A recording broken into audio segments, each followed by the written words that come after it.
Saudações, moradores da filosofia. Sejam bem-vindos e bem-vindas a mais um vídeo do nosso canal. Na verdade, o último vídeo de 2025. Hoje eu quero recomendar uma nova leitura, uma leitura extremamente edificante, que é a obra A Essência do Bhagavad Gita, explicada por Paramahansa Yogananda, evocada por seu discípulo Swami Kriyananda, que é esse livro aqui,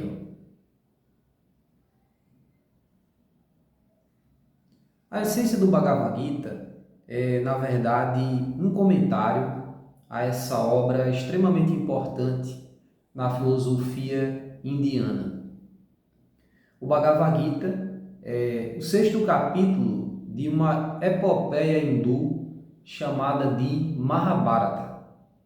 O Mahabharata tem por autoria um sábio que foi Vedavyasa ou Veda Vyasa, que viveu há mais de 5.000 anos.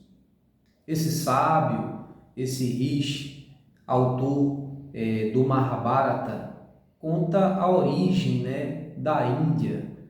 E o Bhagavad Gita, que é o sexto capítulo do Mahabharata, é um diálogo entre o guerreiro Arjuna e o deus Krishna. Conta-se que Arjuna está em dúvida se deve ou se não deve lutar, porque ele faz parte da tribo dos Pandavas e ele precisa lutar com a tribo dos Kauravas, sendo que na tribo dos Kauravas existem seus tios, seus primos, e ele não quer lutar contra eles. Entretanto, Paramahansa Yogananda, que foi um grande guru indiano, meditou profundamente sobre o aspecto simbólico da Bhagavad Gita e passou esse comentário para o seu discípulo Swami Kriyananda, que posteriormente, depois de 45 anos que Paramahansa Yogananda deixou o corpo, é que o Swami Kriyananda conseguiu publicar a essência da Bhagavad Gita, mostrando o seu aspecto simbólico. Que, em poucas palavras, só para deixar uma curiosidade, você comprar a obra, ler e estudar, Arjuna é o nosso ego, a nossa personalidade, que tem que lutar contra os Kauravas, que seriam os nossos vícios, e tem que fortalecer os Pandavas, que seriam as nossas virtudes. E Arjuna, ele dialoga com Krishna, que é a manifestação de Deus na Terra, que seria o nosso eu superior. Então, assim, a influência milenar da relação entre mestre e discípulo, do guru e do discípulo, mas isso dentro de uma dinâmica interna, de uma guerra que acontece dentro de cada um de nós diariamente. E que ao final do dia, o próprio Paramahansa Yogananda diz que nós devemos nos questionar: quem foi que venceu a guerra interna hoje?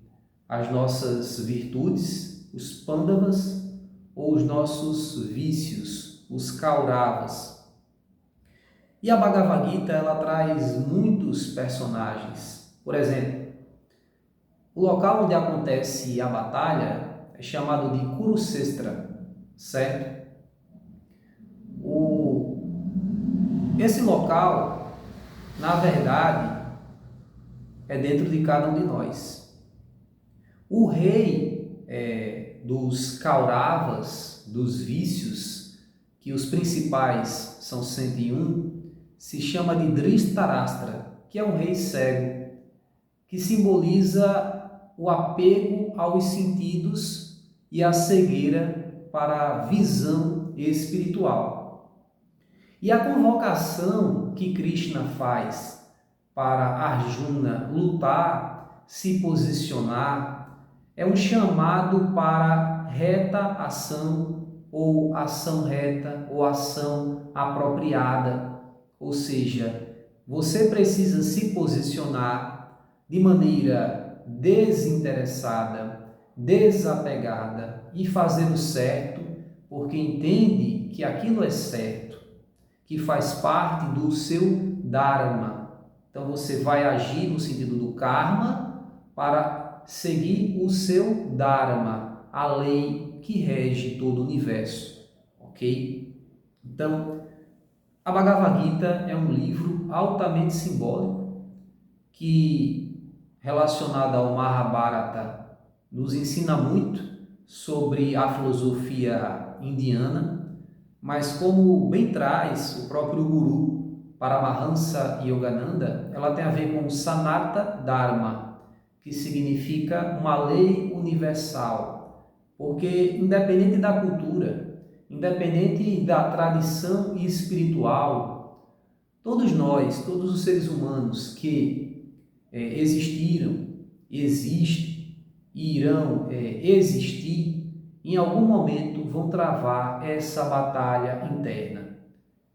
E você vai se questionar quem venceu a virtude, as virtudes, que é interessante que as 5 principais virtudes são apenas 5, como eu falei, né? Sendo que os vícios ele coloca como 101 vícios. Quem venceu? As virtudes ou os vícios? Então, é um livro que nos fala sobre autoconhecimento. É um livro que nos fala sobre autodomínio. E é um livro que é interessante porque ele traz toda uma psicologia, ele traz toda uma psicagogia no sentido da condução da própria alma, que ele reconhece que no mundo existe dor. E quando nós não compreendemos o sentido da dor, nós sofremos, mas que o sofrimento é algo temporário, ele é transitório e podemos nos libertar do sofrimento através da Bhakti Yoga, da devoção, através do Karma Yoga, da ação no sentido do bem, através da Dhyana Yoga, da meditação.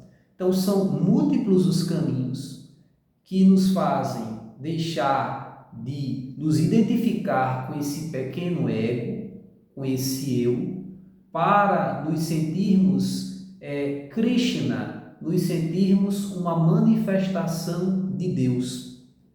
E assim a percepção de que Deus, que o divino e o sagrado, ele permeia todas as coisas. Entende?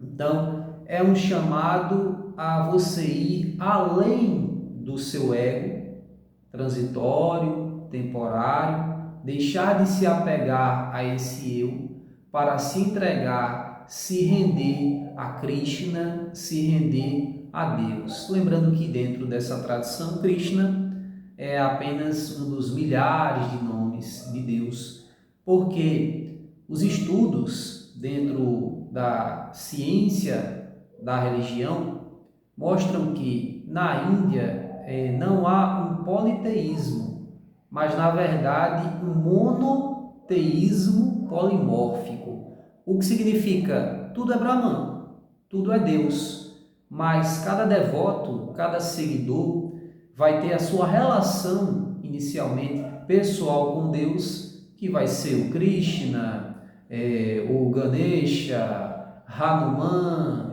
entende? Então, não é que exista milhares de deuses, na verdade é o único Deus que, dependendo da sua relação com ele, você o percebe de determinada maneira, por isso de monoteísmo polimórfico, que assume várias formas. Beleza, meu amigo e minha amiga? Se você gostou, curta o nosso vídeo, se inscreva em nosso canal e compartilhe para familiares, amigos e conhecidos. Tudo bem? Muito obrigado, um feliz ano novo para todos vocês e até o próximo ano. Valeu!